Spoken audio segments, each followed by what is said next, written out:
ഇനി അടുത്ത വാർത്തയിലേക്കാണ്. മുഖ്യമന്ത്രിക്കെതിരെ വധഭീഷണി മുഴക്കിയതുമായി ബന്ധപ്പെട്ട കേസ് റദ്ദാക്കണമെന്ന ആവശ്യം തള്ളി ഹൈക്കോടതി. പ്രതിയായ ബാങ്ക് ഉദ്യോഗസ്ഥനാണ് ഹൈക്കോടതിയെ സമീപിച്ചത്. 2021 ഈ കേസ് രജിസ്റ്റർ ചെയ്തത്. വിഷ്ണു സുരേഷ് കൊച്ചിയിൽ നിന്നും ചേരുന്ന വിവരങ്ങളുമായി. വിഷ്ണു, എന്തായിരുന്നു ഈ കേസ്? അതിലിപ്പോൾ എന്താണ് കോടതിയുടെ നിരീക്ഷണം? വിവരങ്ങൾ. പ്രജിൻ 2021 അതായത് രണ്ടാം പിണറായി സർക്കാർ അധികാരത്തിലെത്തിയ ആ ദിവസമാണ് ചീഫ് സെക്രട്ടറിയുടെ മൊബൈൽ ഫോണിലേക്ക് ഒരു സന്ദേശം എത്തുന്നത്. മുഖ്യമന്ത്രിയെ കൊലപ്പെടുത്തുമെന്നായിരുന്നു ആ സന്ദേശം ചീഫ് സെക്രട്ടറി DGPക്ക് നൽകുകയും പിന്നീട് എറണാകുളം ടൗൺ പോലീസ് സ്റ്റേഷനിൽ ഒരു കേസായി രജിസ്റ്റർ ചെയ്യപ്പെടുകയും ചെയ്തു. പിന്നീട് ഈ നമ്പർ കേന്ദ്രീകരിച്ച് നടത്തിയ അന്വേഷണത്തിലാണ് ഇത് തളിപ്പറമ്പുള്ള അഭിജിത്ത് എന്നയാളുടെ നമ്പറാണെന്ന് കണ്ടെത്തുകയും അയാളെ ഈ കേസിൽ പ്രതി ചേർക്കുകയും ചെയ്തത്.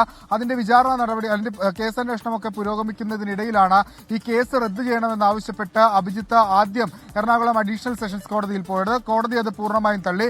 അതിന് പിന്നാലെയാണ് ഹൈക്കോടതിയിൽ FIR അടക്കം കോഷ് ചെയ്യണമെന്നാവശ്യപ്പെട്ട് സമീപിച്ചത്. പക്ഷേ ഹൈക്കോടതിയും അഭിജിത്തിന്റെ ആവശ്യം തള്ളിയിരിക്കുകയാണ്.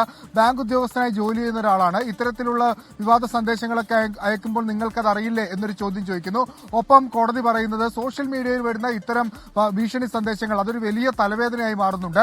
ഇത്തരത്തിൽ ഈ ആവശ്യം, അതായത് ഹർജിക്കാരന്റെ ഈ നടപടികൾ റദ്ദു ചെയ്യണമെന്ന ആവശ്യം അംഗീകരിച്ചു കഴിഞ്ഞാൽ അത് സമൂഹത്തിന് മുൻപിൽ കോടതി നൽകുന്ന ഒരു തെറ്റായ സന്ദേശമായിരിക്കും.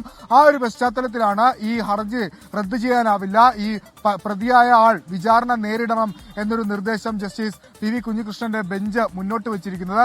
കേസിന്റെ വിചാരണ നടപടികൾ ഈ പശ്ചാത്തലത്തിൽ ഉടൻ ആരംഭിക്കും. പ്രജി.